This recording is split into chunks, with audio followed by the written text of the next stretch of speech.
Hello guys. In this video, I'm going to share an update on family-based spillover from fiscal year 2025 to fiscal year 2026 and what possibilities are there. I have shared an update a few months ago based on the data available on that at that time, and now I'm going to do the same with the new data. Okay, to give you clarity and what speculations we have here in this topic, because this is the hot topic today about will there be any spillovers of visas going from family-based to employment-based category for fiscal year 2026. So the data I got from fiscal year 2025 processing for family-based, right, under F1, FX, F2A, F2B, F3, F4. Okay, these are the categories that I have looked for, and the processed data for within USA, of course, in this case, and based on the data available up to June 2025. So we do not have yet the visibility to data from July 2025 to September 2025, which is Q4 of fiscal year 2025, right? We don't have the data, but up to June 2025, the total processed data was 49,141. Okay, that is within USA. And outside USA means that the approvals are done outside of USA, right? In the consulate outside USA. So it was a monthly data processed. Okay. So from October onwards, October 2024 onwards, which is the start of the fiscal year 2025. And these are the numbers I got as an input from the data that was available. So there are some assumptions because there is no data available from June 2025 to September 2025 from the data coming outside of USA, right? So there is no report released for that in the immigration data page. Okay. So I have assumed some numbers in this case. The average of the previous processing from October 2024 to May 2025, the average of those processing, I have assumed these, that what if approval was done during this time, but the data was not released, let's say, and I included that some of those assumptions here, okay, for our speculation. So as you know, the family-based limit per fiscal year is 226,000. And known approved count based on the data that are available is 168,453. Okay, that's what is here. Now, if I add the assumptions that I made as a speculation of what if that was processed from June 2025 to September 2025, it was close to 60K. And if I add that, that crosses the family limit, so which is the assumption, right? The fulfillment of family-based category for that fiscal year. But there is other question that we are asking, right? What if the data is not released because the data was not processed or approvals were not done during that year? That is the second speculation from our side, right? So that means if those data were for those months from June 2025 to September 2025 were not processed, then the remaining amount that is pending here is going to be the spillover for fiscal year 2026, right? That is the speculation again, and we do not know because we do not have the data. So we can assume two ways. One is, yes, those data were processed and we met the family-based category met its expectation to meet like 226,000 processing of those visa numbers. What if those data were not processed or those approvals were not done and those visas are still available for a spillover, right? That is the second speculation, and I'm going to talk about that right now. Okay, so let's say we are assuming that 60K of those numbers are spilled over to family-based category in fiscal year 2026, from family-based category to employment-based category in fiscal year 2026. Let's assume that. Okay, what is going to be the picture for the yearly limits in employment-based category for fiscal year 2026? Let's analyze that and assume that in this case. Okay, so I'm going to pull forward the other section where what I've done here is I have added for fiscal year 2026 limit, which is the current fiscal year, I added 140K, which is the yearly limit for employment-based category, plus the remaining spillovers from the speculation we had before, which is close to 60K. So 140K plus close to 60K, it comes closer to 200K, which is 197,547 is the number based on the assumptions that we made, or based on the remaining count that we have.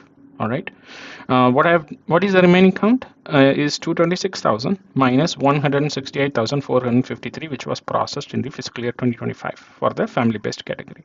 So I subtracted those numbers, okay, and then I added up the 140K plus the remaining. All right.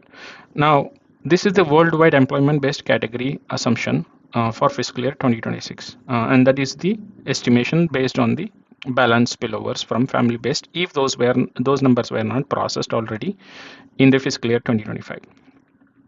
Now if I cascade that into worldwide limits for each employment based category, in this case we are going to only focus on EB1 through EW3. Okay.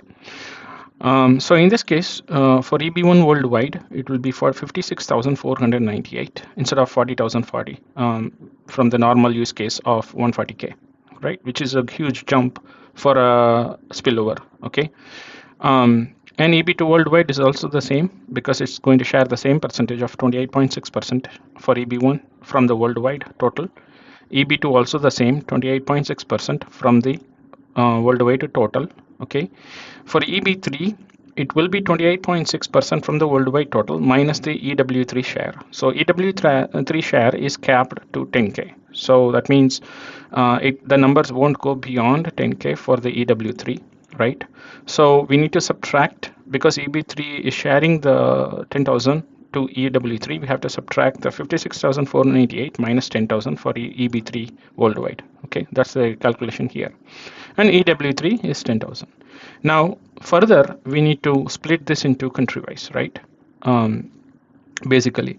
So what we have here is I have already made the calculations for China, India, Mexico, and Philippines. Okay.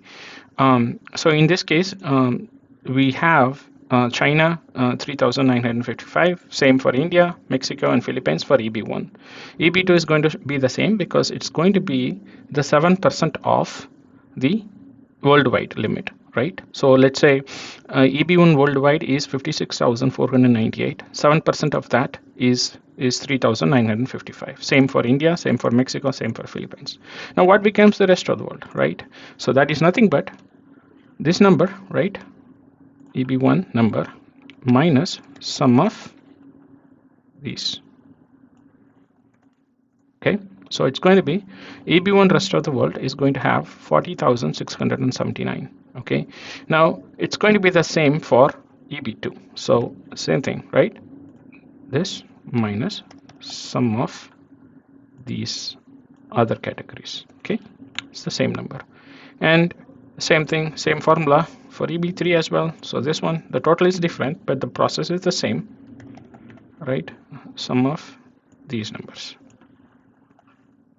And same for rest of the world, EW3, this minus sum of.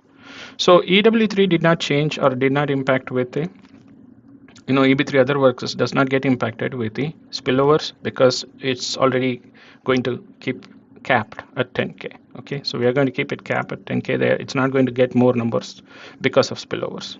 All right, unfortunately. So this is the new number, new fiscal year limit, if we consider that the family-based numbers were not processed from June 2025 to September 2025, and those are becoming a spillover for fiscal year 2026 to employment-based category, then this would be the figure tentatively. And this is what I'm estimating with those speculations, okay? So I think this is definitely it will be a good news if that is the reality, okay? Because we can see that the backlog countries are getting more higher numbers as well, like percentage wise, right? For example, we are jumping from 2,800 to close to 4,000, correct? So that means it's definitely a good jump for a particular backlog countries like India and China. Other area of focus is the rest of the world, where you usually have 28,800 in a normal case, which is when the yearly visa limit was 140K for employment-based category. Then the EB1 specific, EB2 specific numbers will go up to 28,800, right? But in this case, you are seeing 40,000, close to 40,679, which is definitely a good jump for those, which means that those numbers could possibly, spill over to EB3. And I don't know if that will further spill over to EB3 other workers or EW3 here, because it is already going to get capped at 10K. All right. So I'm not sure how that will be progressed. Even if there was a fall down from EB1 to EB2, EB2 to EB3, and EB3 to EW3, I don't know how that fall down works. Or it will go to EB4 or EB5, I do not know yet.